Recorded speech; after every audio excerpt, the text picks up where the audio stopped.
Electricity, the cause of many bad hair days. Magnetism, my new vacuum cleaner. Electricity and magnetism are totally different. Or are they? If it weren't for a relationship between electricity and magnetism, which we're going to explore today, modern civilization as we know it would not be possible.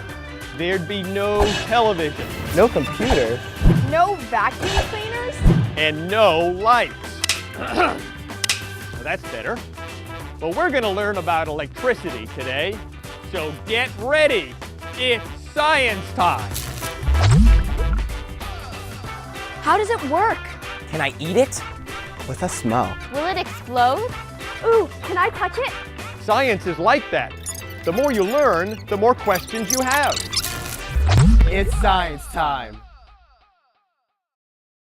Scholastic Scrimmage is sponsored by St. Luke's University Health Network, the region's leading provider of medical education.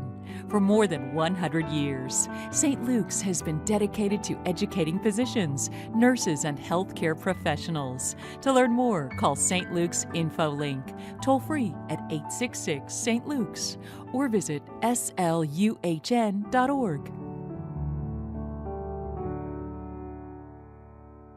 Introducing new Lutron dimmers with technology that reliably works with dimmable CFL and LED bulbs. Remember, the more you dim, the more energy you save. To learn more, go to LutronSavesEnergy.com. Available from electrical contractors, lighting showrooms, and home centers.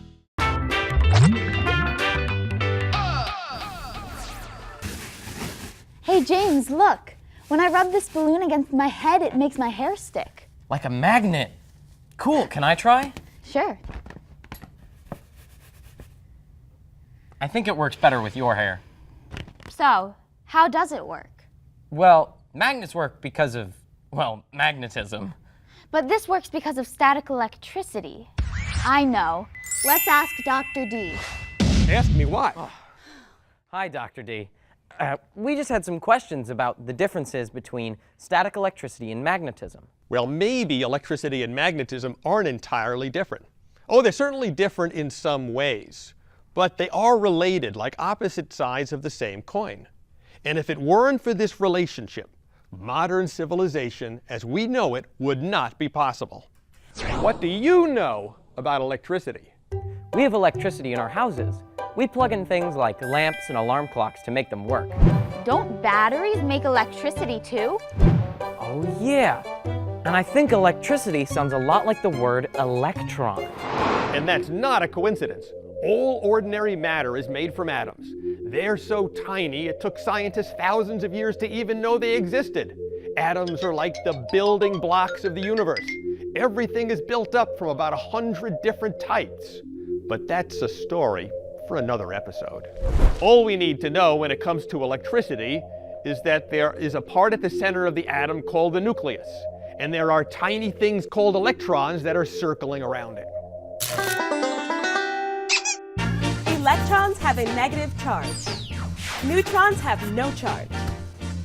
A nucleus has a positive charge. The positive charge comes from the protons in the nucleus. Hey, you want to hear a joke? A neutron goes into a restaurant and asks how much for a cup of coffee. And the waiter says, for you, no charge. Let's go on a field trip.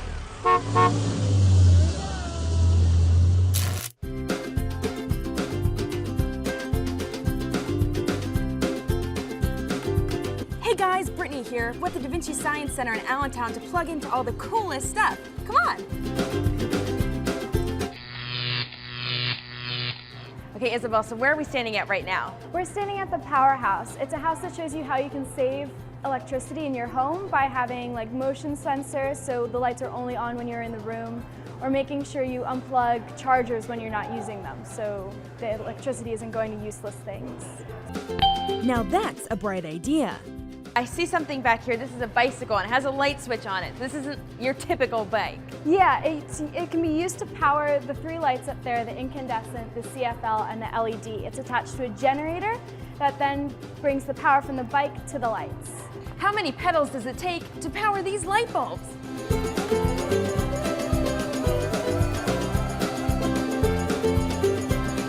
And as you pedal, you'll see the lights light up. LED will light up first because it uses the least amount of power, and the incandescent will light up last because it uses the most. So can our bodies conduct electricity? Yeah, they can. This will actually show you. It's the human battery exhibit. If you put your hand on one of the metal orbs, brass, aluminum, or copper, and plug this into whichever orbs your hands are on, it can show you how much electricity you're conducting in that meter up there. So let's try copper and aluminum. Wow, look at that meter go. So my body is the conductor between these two metals. Yeah, it's just like a battery. In a battery, there are two different metals at each side, and in the middle is an electrolyte. You're the electrolyte. You're conducting the electricity between the two metals. Let's try two of the same. Brass and brass. Wow, that doesn't move. No, there's a slight wiggling, but it won't conduct because they're two of the same and they can't transfer electricity to each other. Well, that's all for me today. I'm headed back on the bike. See you guys next time for Science Time. I'm Brittany Garzilla. We've learned a lot about electricity, but I still don't understand how electricity works in our house. Well, that's the thing about science. The more you learn, the more questions you have. Why don't we sacrifice a little bit of the laboratory wiring? I think I can pull something out here without causing too much trouble. There, that's better. Okay, temporary glitch. This is the kind of wiring you find in a house. There's an insulation on the outside, and the wires inside that insulation are also insulated. But watch what happens as I take this insulation off. What does that look like? Is that copper? Copper. Now, copper's a metal, right? Yeah. Believe it or not, the atoms in a metal, when they come together, the electrons come loose, and they're free to just float and swim all over the place. So it's like alphabet soup and the electrons are the letters. Exactly like alphabet soup, and the electrons are the letters, and all we need to do is to find a way to move them around. And if we can move or push the electrons through the wire, we have something called electricity or an electrical current. Okay. Like, for example, in a flashlight. Flashlights use batteries, right? Mm-hmm. Yeah. And chemical energy chemical to energy. Yeah. electricity. This converts chemical energy to electrical energy. Exactly. That's how a common flashlight works. What about that one? How does that work? I don't see any batteries in touch it? there. Yes, you may touch it. There's a little metal piece moving through copper. That's it! This is the basis for our entire modern civilization. Electricity that comes into your house is produced by this mechanism, and it all begins with magnetism. Now, we've got some magnets around here. You can see them, right? What do you think? Like a refrigerator magnet? And this one here. Like a bar magnet, Yeah. refrigerator magnet, and these little wand magnets. Here, why don't you just push those together for me? They don't go together. Come on, push them together. I'm waiting. trying. You're wasting valuable time. I'm trying. All right, well, the reason you can't is because there's something between these, something produced by each of these that you can't see. Can you see it there? No. Can you see it there? No. Well, there's something there. It's called a magnetic field. There is a way to reveal the field. The way we can do that is we take a magnet, we put it underneath this piece of plexiglass right here. Okay. See that?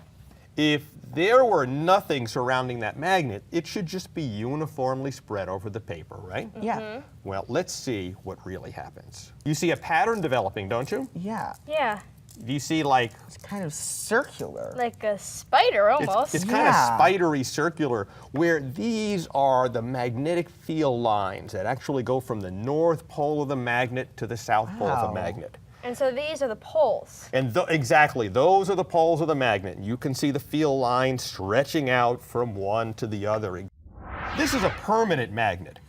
Do you ever hear of a kind of magnet that uses electricity? An electromagnet. Electromagnet. That has the words electricity and magnetism in it, right? Yeah. Can you see anywhere on the table where there might be an electromagnet? Well, maybe this. Well, and we need some source of electricity. The Battery? battery? Okay. You want to try it out? I mean, my desk is getting a little messy here. I've got these tacks all over. Can I try? Yeah. Okay. Okay, so the negative end and the positive end. And you're putting electricity through that now, right? Mm-hmm.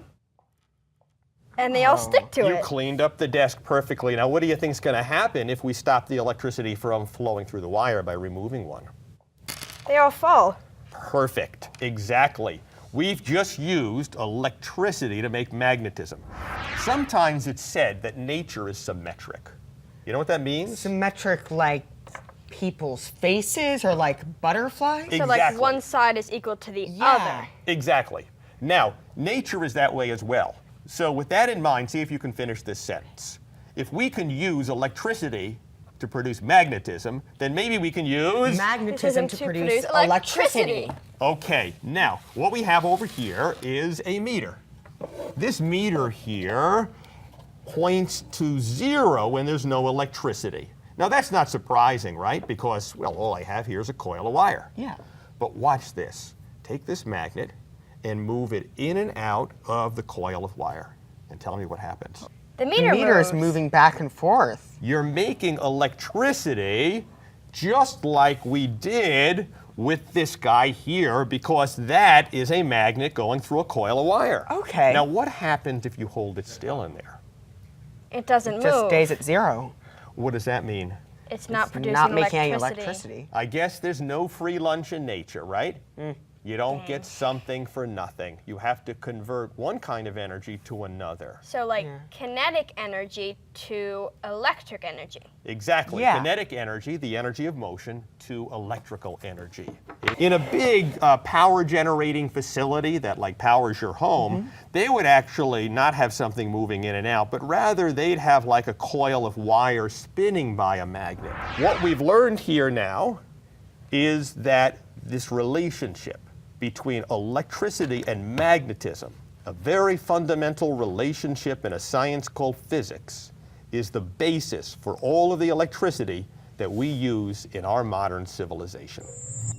Why don't we visit a local school? Are you ready to have a lot of fun? Yes. Are you ready to explore? Yes.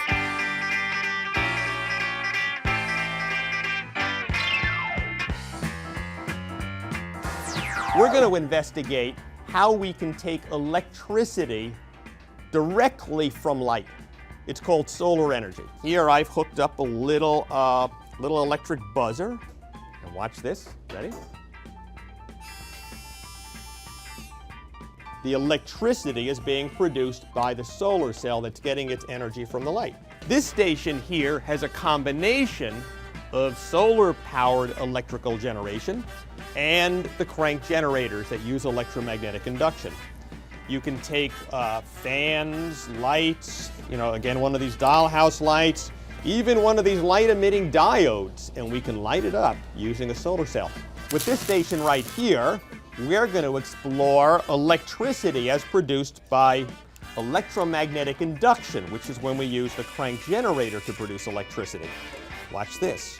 I'm going to take this string of lights. I'm going to hook the generator right over here. Oh, maybe you can help me out. Can you hold this up for me just like that? And I'm going to turn this one. Ready? How's that? Pretty cool, huh?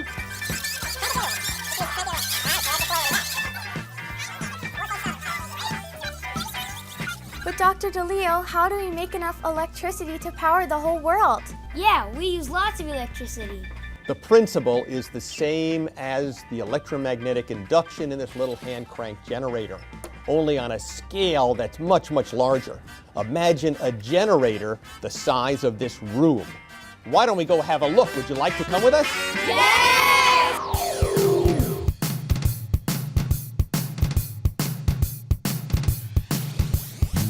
In the United States, at any point in time, we're using up to 500,000 megawatts of electricity, and 1 megawatt is equivalent to 10,000 light bulbs. I'm Matt Green, and I'm the Director of Engineering for PPL Electric Utilities. There are thousands of power plants all over the world that produce electricity from all types of resources like water, the sun, coal, natural gas, and even more.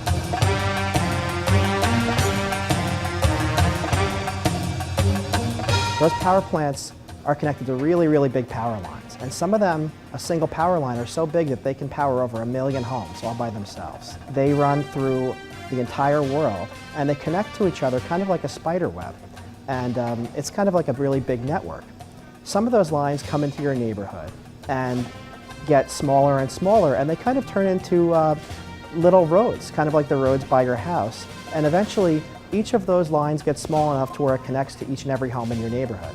And so your house and all the houses in your neighborhood are actually connected to all of the power plants throughout the entire world. And so that's why we have so many different types of energy, and we're always looking for more types of energy too, such as from landfills, from the ocean, and even from outer space. That's why it's also really important to make sure that you remember to turn your lights off.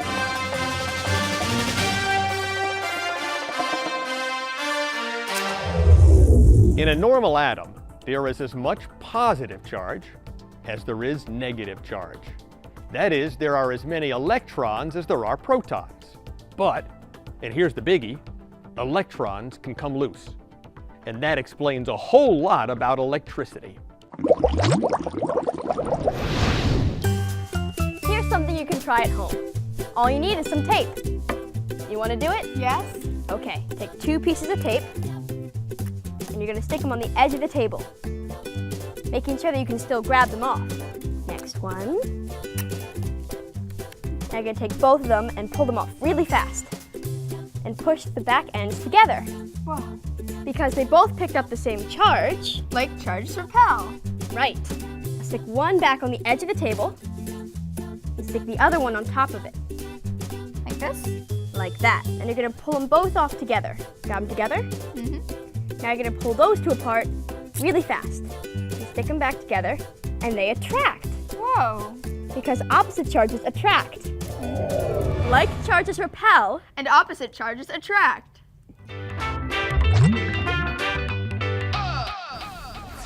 Uh-oh. I took apart Dr. D's flashlight and I can't figure out how to put it back together. Why did you do that? Well, I was curious to see how electricity works. Here's the switch for the flashlight. Why does a switch turn a light on and off?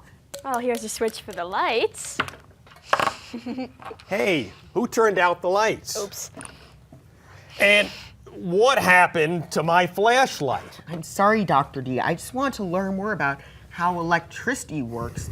Like this flashlight, for example. How does a switch work? And with the batteries, why do you need to connect something to both ends instead of just one? And why does electrical plugs, they always have 2 or 3 prongs? Well, because there are 2 slots in the outlet. Oh yeah, very helpful. Well, these are very interesting questions. They lie at the very heart of electricity in a field known as electronics. Hey, do you guys want to learn more? Yes. Yeah. Let's go on a field trip.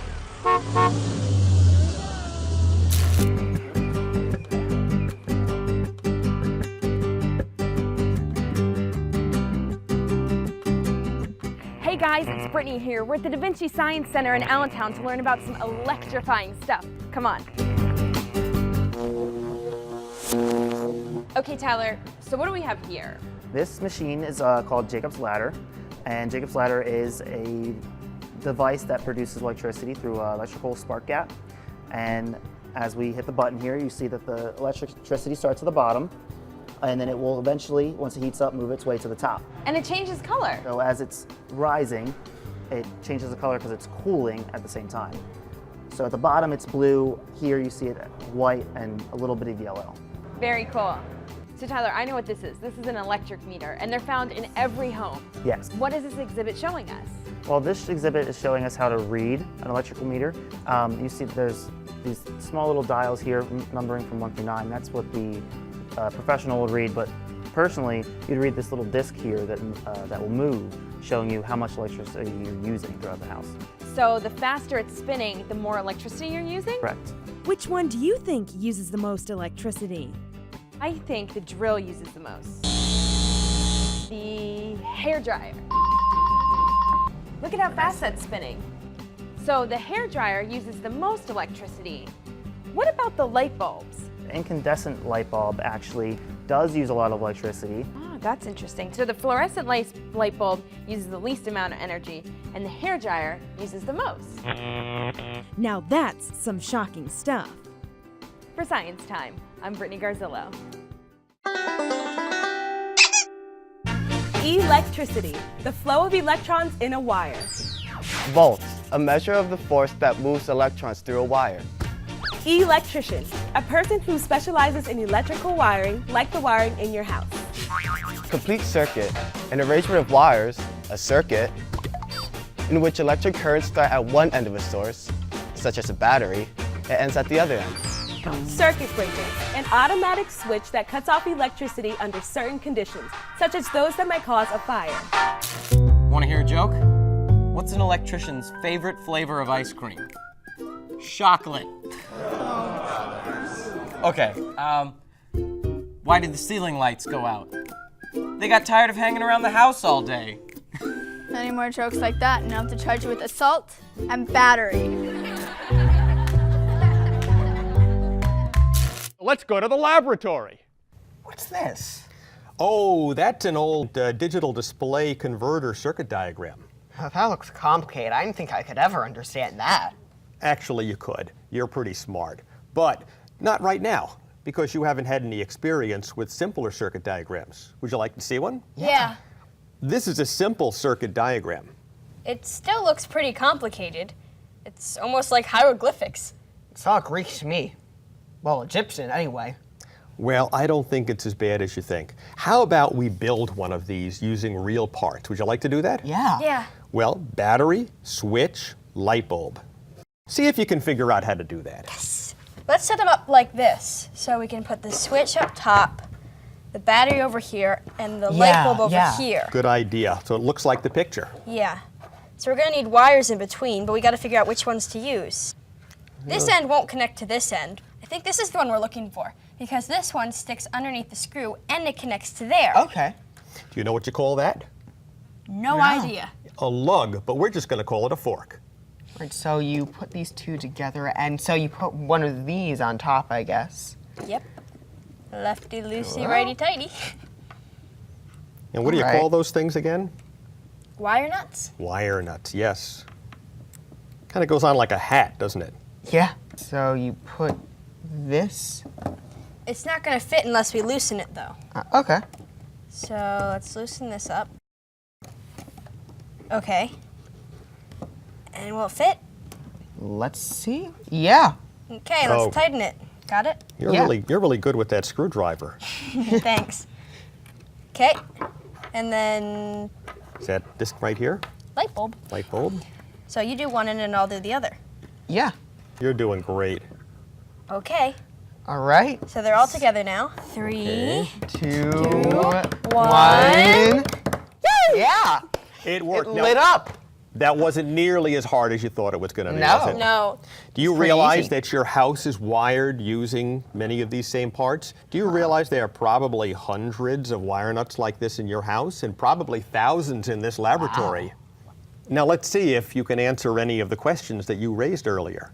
For example, why does the switch turn the light on and off? The wire must disconnect itself so the electricity can't get to the bulb. Like in the diagram right here. You can see that the switch is in a position where the electricity couldn't go through. This would be like the switch being off. And if this were down touching there, the electricity would be able to go all the way around and the light bulb would be on. Yeah, so it has to go all the way around for it to work. And we call that a complete circuit. Yeah. And that's why it needs 2 prongs. It needs to start Complete there circuit. and end there. So there are 2 points of contact, which is in fact exactly the answer to your question, why do the plugs have 2 prongs?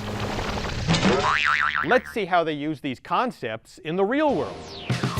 Every day, we're using hundreds of different products. But have you ever stopped and thought about how these products are made or where they're made? Thanks to science, all of these things are possible, even all the products we make right here at Lutron.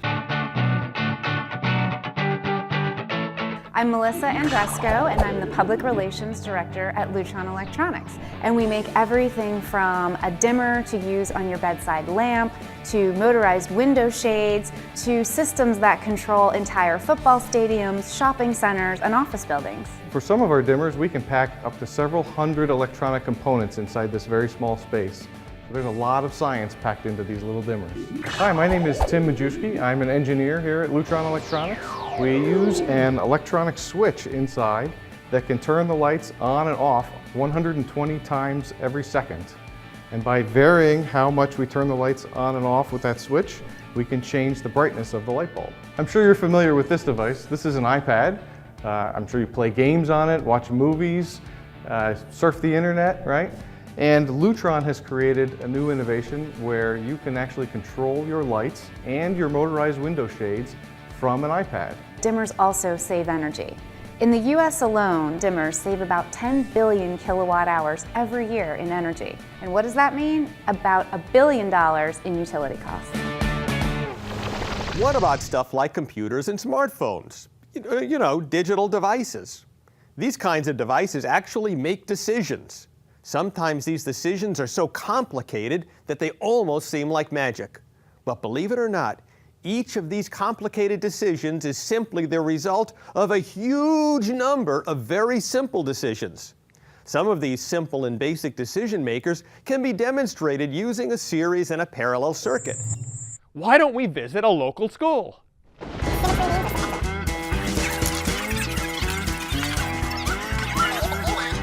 What we're going to do now is we're going to give you a chance to build electrical circuits to route that energy through a switch and through a light bulb. How would you like that? Yes! Okay.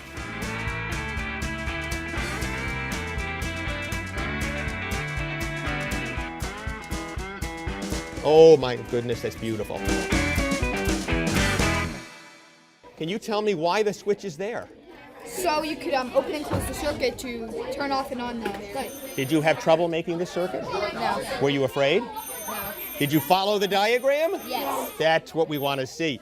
Everybody is wiring a series circuit except for one group.